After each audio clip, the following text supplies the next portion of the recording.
మా కిడ్స్ విద్యా సంస్థలలో శిక్షణ క్రమశిక్షణతో మొదలవుతుంది. నాణ్యమైన విద్యతో విద్యార్థుల జ్ఞానం వికసిస్తుంది. స్కిల్ డెవలప్మెంట్తో విద్యార్థుల సామర్థ్యాలు మెరుగుపడతాయి మరియు క్వాలిటీ ప్లేస్మెంట్స్తో విద్యార్థుల భవిష్యత్తు ఉజ్వలమవుతుంది. మీ పిల్లల కలల్ని సాకారం చేసే ప్రయాణం కిడ్స్ నుండే ఆరంభించండి. కిడ్స్ విద్యా సంస్థలు discipline, quality education, skill development, quality placements. KKR and KSR Institute of Technology and Sciences, Autonomous. MSET code KITS. Kids Akshar Institute of Technology, Autonomous. MSET code KITG.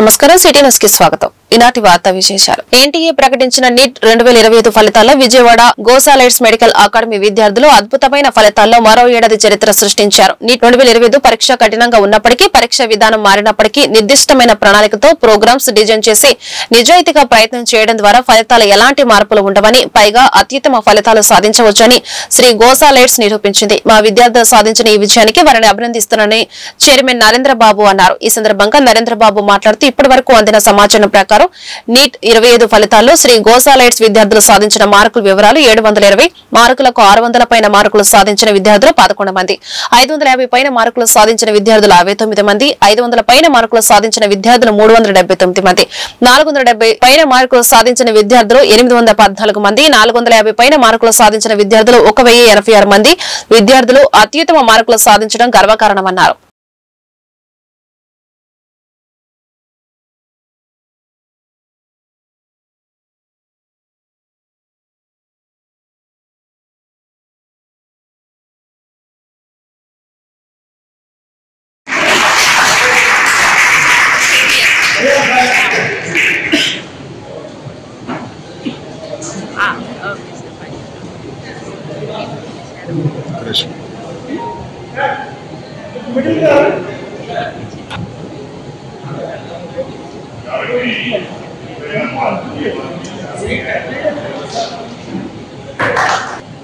Sir, it went.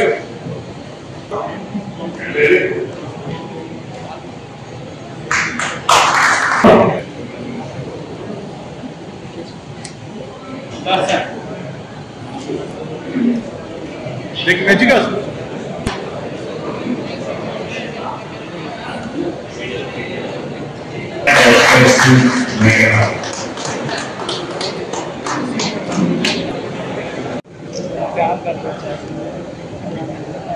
पैसे हाँ पैसे दे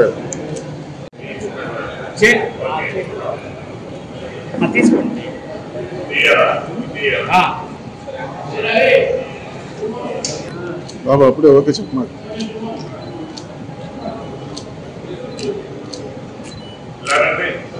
అందరూ ఇట్లా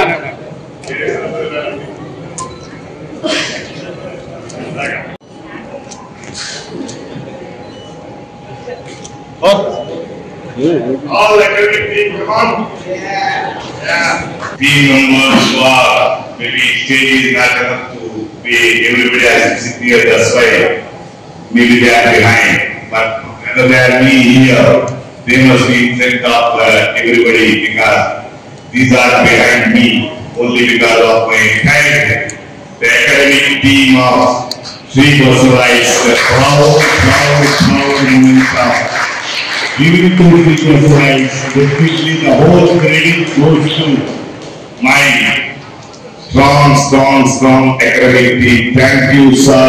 One and all, thank you very much. And simultaneously, I can see here the big kids, children behind me who make the pride of the organization, pride of the Gosalites. Definitely.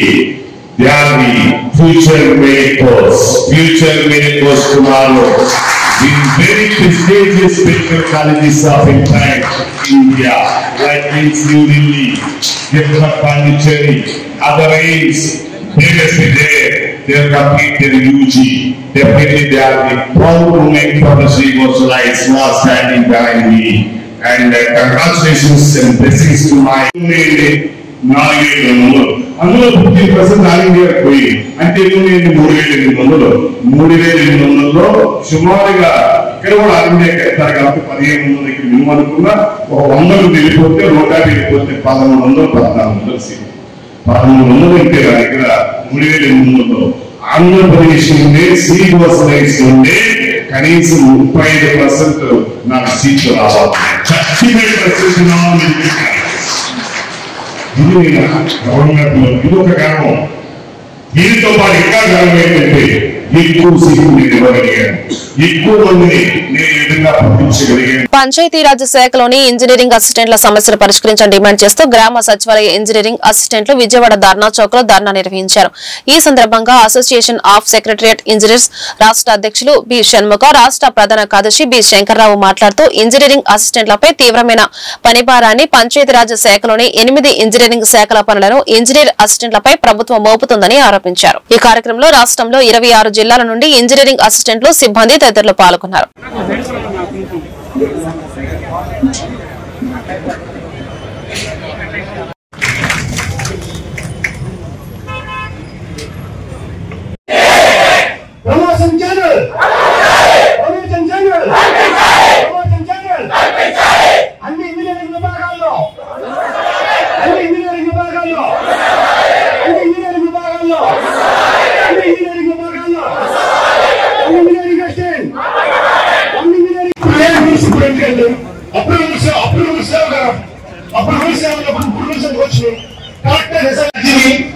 మన ముందుకి మన ప్రతి కార్యాచరణ కూడా దేవుని కష్టపడుతూ work చేస్తున్న మన యువ ప్రెసిడెంట్ యువ సంఘాన్ని వేదిక రావాల్సిందిగా కోరుతున్నాను.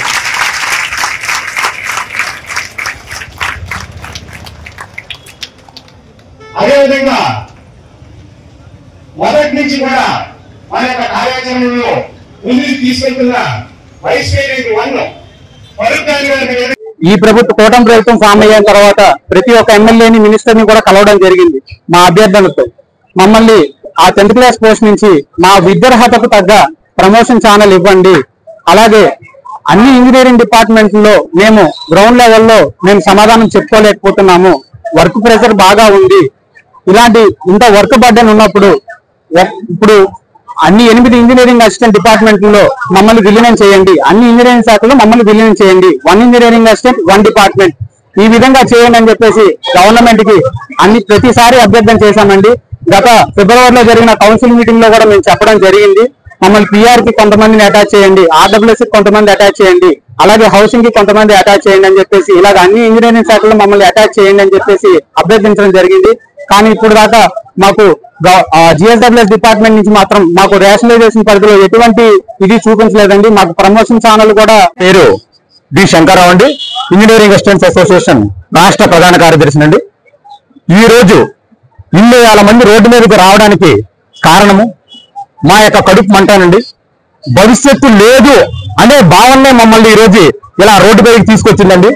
అదేవిధంగా మేము గౌరవనీయుల ముఖ్యమంత్రి గారికి మరియు అదేవిధంగా మన ఉప ముఖ్యమంత్రి గారికి ధన్యవాదాలు తెలియజేస్తామండి. ఎందుకంటే 1,30,000 మంది సచివాలయ ఉద్యోగుల భవిష్యత్తు బాగుండాలని సుమారుగా 9 డిపార్ట్మెంట్లకు ఆల్రెడీ ఈ కూటమి ప్రభుత్వం వచ్చాక ప్రమోషన్ ఛానల్ కల్పించింది. అదేవిధంగా తదుపరి క్యాడర్ కూడా ప్రమోషన్ పొందారు. ఇక్కడ మాకు జరిగిన నష్టం ఏంటంటే ఇంతమంది ఉన్నప్పటికి కూడా ఇంజనీరింగ్ అసిస్టెంట్ అనే ఇంజనీరింగ్ మాత్రం ప్రమోషన్ ఛానల్ లేదండి. అందువల్ల ఈ రోజు ఈ కార్యాచరణని రూపొందించడం జరిగింది అని ప్రభుత్వానికి పెద్దలకు తెలియజేస్తున్నామండి. అదేవిధంగా ఎంతో మందిని గౌరవనీయుల పెద్దల్ని, మినిస్టర్ని మా సమస్యను రిప్రజెంట్ చేయడం జరిగింది. అదేవిధంగా జిఎస్డబ్ల్యూ డైరెక్టర్ గారు అన్ని డిపార్ట్మెంట్లు రాష్ట్ర వ్యాప్తంగా పిలుపుల్లో భాగంగా ఎన్టీఆర్ జిల్లా నందిగామ మున్సిపల్ కార్యాలయం వద్ద సోమవారం మున్సిపల్ పారిశుద్ధ్య కార్మికులు, ఇంజనీరింగ్ కార్మికులు ధర్నా ఏర్పాటు చేశారు. ఈ సందర్భంగా సిఐటియు ఎన్టీఆర్ జిల్లా కార్యదర్శి కె గోపాల్ మాట్లాడుతూ పట్టణాల పరిశుభ్రత, ప్రజారోగ్యం, పర్యావరణాన్ని పరిరక్షిస్తున్న మున్సిపల్ ఇంజనీరింగ్, పారిశుద్ధ్యం, ఎన్ఎంఆర్ కార్మికులకు షరతులు లేకుండా తల్లికి వందనం పథకంతో సహా ప్రభుత్వ సంక్షేమ పథకాలన్నీ వర్తింపజేయాలని కోరారు.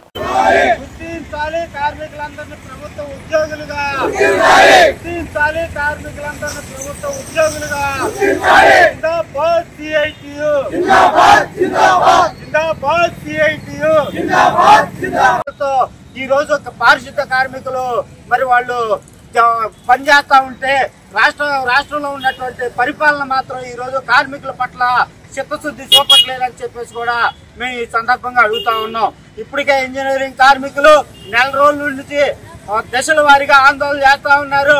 రాష్ట్ర అధికారులు మరి 10 రోజులకు ఒకసారి పిలిచి చర్చలు జరిపి పరిష్కరిస్తామని చెప్పేసి అంటా ఉన్నారు, దాటేస్తా ఉన్నారు. అందుకని రేపు 20వ తారీఖు తర్వాత ఇంజనీరింగ్ లో పనిచేసే కార్మికులందరూ సమ్మె బాట పట్టడానికి కూడా సిద్ధంగా ఉన్నారని చెప్పేసి కూడా ఈ ధర్నా సందర్భంగా మేము చెబుతా ఉన్నాం. ఇప్పటికైనా రాష్ట్ర ప్రభుత్వం మన కాంట్రాక్ట్ అవుట్ సోర్సింగ్ లో పనిచేసే కార్మికులందరూ కూడా సంక్షేమ పథకం ఏది ఇచ్చినా సరే వర్తించాలని చెప్పేసి ఈ సందర్భంగా డిమాండ్ చేస్తా ఉన్నాం. ఎన్టీఆర్ జిల్లా జగ్గేపేట నియోజకవర్గ వైసీపీ కార్యాలయంలో నియోజకవర్గ వైసీపీ పార్టీ శ్రేణులతో కలిసి నియోజకవర్గ ఇన్ఛార్జ్ తన్నీరు నాగేశ్వరరావు పార్టీ రూపొందించిన వైఎస్ జగన్ అంటే నమ్మకం, చంద్రబాబు అంటే మోసం అనే పుస్తకాన్ని ఆవిష్కరించారు. ఈ సందర్భంగా ఆయన మాట్లాడుతూ ఏడాది క్రితం ఇదే రోజు చంద్రబాబు నాయుడు నేతృత్వంలో ఏర్పడిన కూటమి ప్రభుత్వం రాష్ట్రాన్ని చీకటి యుగంలోకి నెట్టివేసిందన్నారు.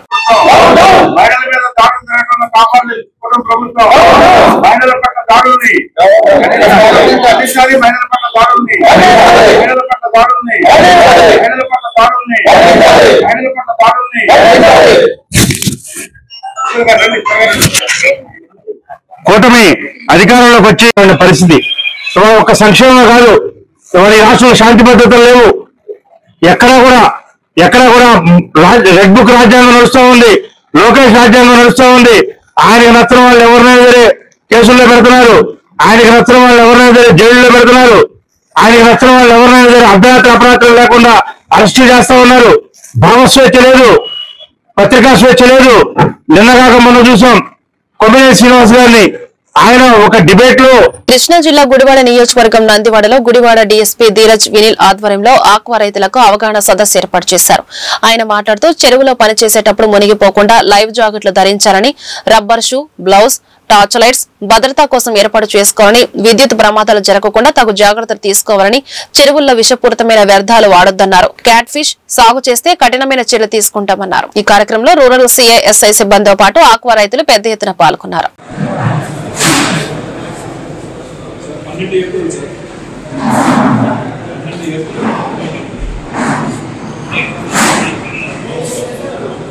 ప్రాబ్లం ఏంటంటే మీరు లీజులు తీసుకుంటారు. నేను చాలా కేసులు చూస్తున్నాను ఈ మధ్య, హైకోర్టు దాకా కూడా వెళ్ళాయి. లీజులు తీసుకున్నప్పుడు ఏదైతే లీజింగ్ పీరియడ్ ఎక్స్పైర్ అయిపోతుందో, లీజ్ పీరియడ్ ఎక్స్పైర్ అయిన తర్వాత దాని మీద లిటిగేషన్ కోసం వేరే హైకోర్టు దాకా వెళ్ళడం జరుగుతుంది. దానివల్ల మీకు టైం వేస్ట్, డబ్బులు వేస్ట్. సో మీరు ఫస్ట్ లీజ్ ఇచ్చే టైంలోనే ప్రాపర్ గా బ్యాక్గ్రౌండ్ వెరిఫై చేసుకుని అది. అందరికీ నమస్కారం అండి. ఈరోజు నందివాడ మండలంలో fisheries, fire department, police department, రైతు మిత్రులతో ఈరోజు ఒక ప్రోగ్రామ్ కండక్ట్ చేయడం జరిగింది. దీనిలో భాగంగా రైతులు రొయ్యల చెరువులు, చేపల చెరువులు ఏవైతే నిర్మిస్తున్నారో అక్కడ తీసుకోవాల్సిన ప్రికాషన్స్ ఏమేమి తీసుకోవాలో అందరికీ తెలియజేయడం జరిగింది. వాళ్ళ ల్యాండ్ రిజిస్ట్రేషన్ అప్పుడు కానీ, లీజ్ టైంలో కానీ ఏవైతే యాంటిసిడెంట్ వెరిఫికేషన్ చేసుకుంటున్నారో వాటి గురించి మాట్లాడడం జరిగింది. అలాగే తీసుకుంటున్న ఫీడ్ ని క్యాట్ ఫిష్ కొంతమంది పండిస్తున్నారు, వాటి గురించి అగెయిన్స్ట్ గా. నెక్స్ట్ అదేవిధంగా చికెన్ ఫీడ్ కొంతమంది వాడుతున్నారు. ఇలాంటి తప్పు ప్రజల ప్రాణానికి హానికరం. నెక్స్ట్ వాళ్ళు పండించే పంట కూడా ఏదైతే ఫిషెస్ ఉన్నాయో, రొయ్యలు ఉన్నాయో వాటికి హార్మ్ఫుల్ అని చెప్పి తెలియజేయడం జరిగింది. అలాగే చాలా మంది రైతులతో కూడా ఇంటరాక్ట్ చేయడం జరిగింది ఈరోజు. వాళ్ళ ప్రాబ్లమ్స్ ఏంటి, వాళ్ళు అందులో కొన్ని రేస్ చేసిన విషయాలు, rubber gloves, next live wires, next ఎవరైతే బయట స్టేట్స్ నుండి వచ్చి ఇక్కడ పనిచేస్తున్నారో వాళ్ళ గురించి చెప్పడం జరిగింది. వీటన్నిటికీ ఒక కన్సాలిడేటెడ్ సొల్యూషన్ ఇవ్వడం జరిగింది. ఏదైతే డెఫినెట్లీ అండి మీరు లేవనెత్తిన కన్సర్న్స్ చాలా వ్యాలిడ్. వాళ్ళకి భాష రాదు. సో ఇది చెరువు వ్యాపారులు ఎవరైతే అక్కడ యజమానులు ఉన్నారో వాళ్ళు తీసుకోవాల్సిన ప్రికాషన్. ఎన్ఫోర్స్మెంట్ లో భాగంగా పోలీస్ కూడా దాంట్లో పార్ట్ అవుతుంది. Fisheries, police and irrigation department 3 డిపార్ట్మెంట్లు కలిసి ఆర్డీఓ గారితో కూర్చుని ఒక స్పెషల్ డ్రైవ్ కూడా కండక్ట్ చేస్తున్నాం. మేము ఇంట్రడ్యూస్ చేసిన ఒక కొత్త విషయం ఏంటంటే ఎవరైతే ఇక్కడికి వచ్చి పనిచేస్తున్నారో ఎక్కువ మంది అయితే వాళ్ళ ఆధార్ డేటా అదేవిధంగా వాళ్ళ కాంటాక్ట్ డీటెయిల్స్, ఫ్యామిలీ డీటెయిల్స్ ఇవన్నీ కూడా స్మార్ట్ మీటర్లు బిగించవద్దంటూ ప్రజా సంఘాలు, పలు అభివృద్ధి కమిటీల ఆధ్వర్యంలో గుడివాడలో విద్యుత్ శాఖ డివిజన్ ఇంజనీర్ కార్యాలయం వద్ద ధర్నా నిర్వహించారు. ఈ సందర్భంగా వెనుకబడిన ప్రాంతాల అభివృద్ధి కమిటీల నాయకుడు బివి శ్రీనివాసరావు మాట్లాడుతూ పేద ప్రజలను మరింత పేదవాడిగా దిగజార్చే ఈ స్మార్ట్ మీటర్లను ఎట్టి పరిస్థితుల్లో బిగించడానికి తాము ఒప్పుకోవడం లేదని, ఆదాని కంపెనీకి చెందిన ప్రైవేటు వ్యక్తులు కనుసన్నల్లో ప్రభుత్వాలు పనిచేస్తున్నాయని, కార్పొరేట్ సంస్థలకు లబ్ధి చేకూర్చేందుకే స్మార్ట్ మీటర్లను ఏర్పాటు చేస్తున్నారని ఆరోపించారు.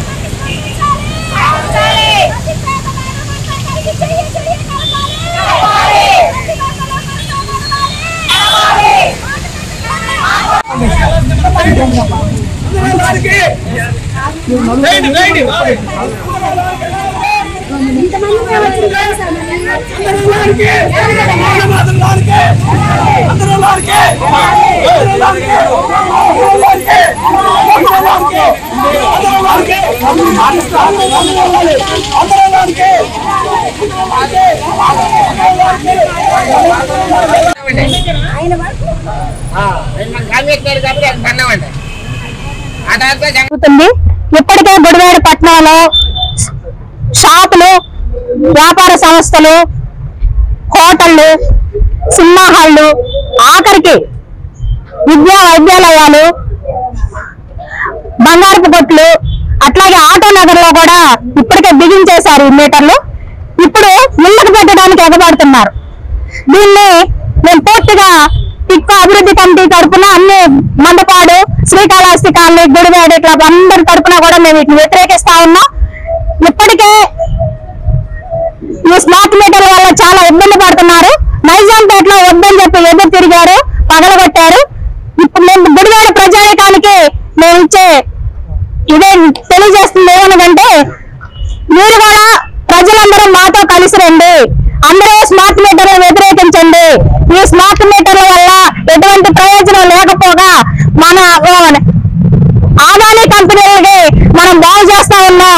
ఈ ప్రభుత్వం మనకు అట్లా చేస్తా ఉంది కాబట్టి మీరందరూ కూడా సానుకూలంగా స్పందించి వ్యాపార సంస్థలు కానీ మీకు కూడా ఇప్పుడు 3,000 బిల్లు వచ్చేది 18,000 ఆటో నగరండి. మేము ఈ పేద ప్రజల మీద ఈ భారాన్ని మోపొద్దని గవర్నమెంట్ కి వినతి పత్రం ఇవ్వడానికి వచ్చాము ఇక్కడికి.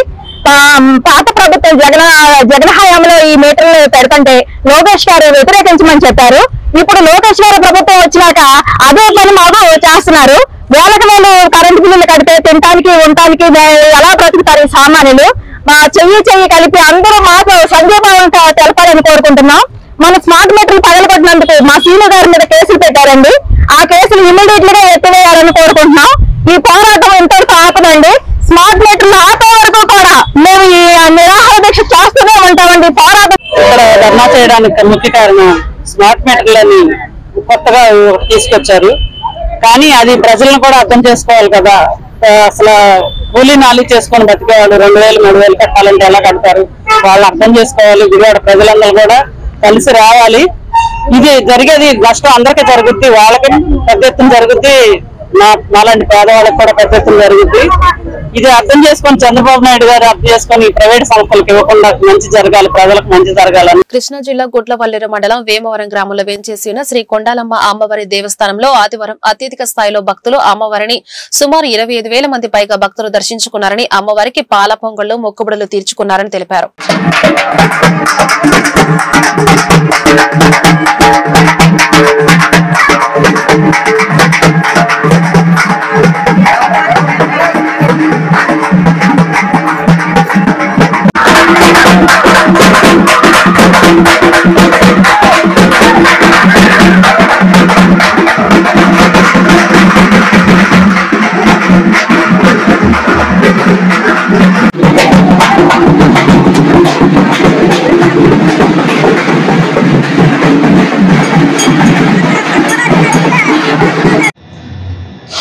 శ్రీమాత్రే నమః. శ్రీ కొండలమ్మ దేవి నమః.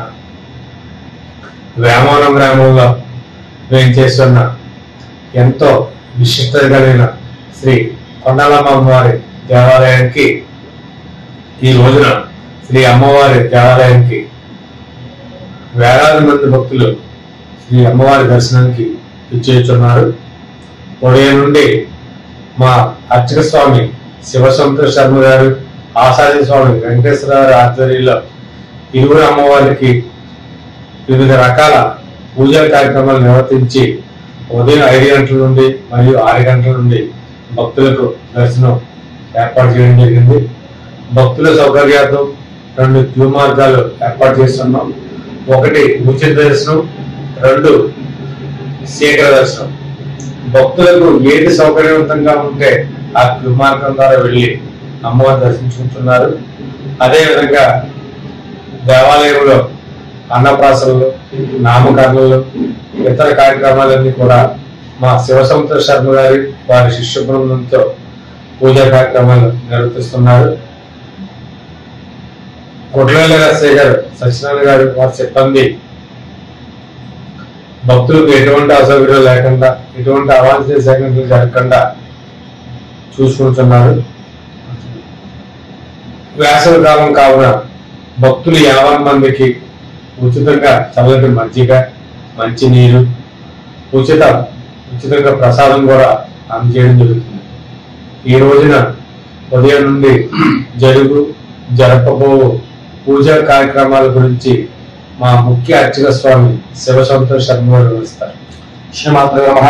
సర్వమంగళమాంగళ్యే శివే సర్వార్థ సాధికే శరణ్యే త్రయంబకే దేవి నారాయణి నమోస్తుతే. శ్రీమతి అమ్మవారి క్షేత్రంలో, పరమమ్మవారి క్షేత్రంలో ఈరోజు ఆదివారం కావడంతో అమ్మవార్లకు ప్రాతకాలంలో సహస్రనామ కుంకుమార్చనంతరము భక్తుల దర్శనం కల్పించడం జరిగింది. ఈరోజు అమ్మవారి యొక్క క్షేత్రంలో అన్నప్రాసనలు, వాహనం పూజలు ఇత్యాది కార్యక్రమాలు నిర్వహించడం జరిగింది. ఈ యొక్క అమ్మవారిని దర్శించిన వారికి అన్ని వేళలా అమ్మవారు అండగా ఉండి సకల సౌభాగ్యాలు కలుగుతాయని కోరుతుంది. కాబట్టి 50 మంది భక్తులు ఇచ్చేసి అమ్మవారి యొక్క దివ్యమంగళ విగ్రహాన్ని వీక్షించి అమ్మవారికి ఆగ్రహ పాత్రులు కావాల్సిందిగా కోరుతున్నా. అలాగే ప్రతి పౌర్ణమి నాడు ఈ యొక్క క్షేత్రంలో చండీ హోమం నిర్వహించడం జరుగుతుంది. కాబట్టి రాహుగ్రహ బాధలు కానీ, వీధి బాధలు కానీ ఉన్నవారు ఈ యొక్క హోమంలో పాల్గొని అమ్మవారికి ఆగ్రహ పాత్రులు కావాల్సిందిగా కోరుతున్నారు. ఈ వార్తలు ఇంతటితో సమాప్తం. నమస్కారం.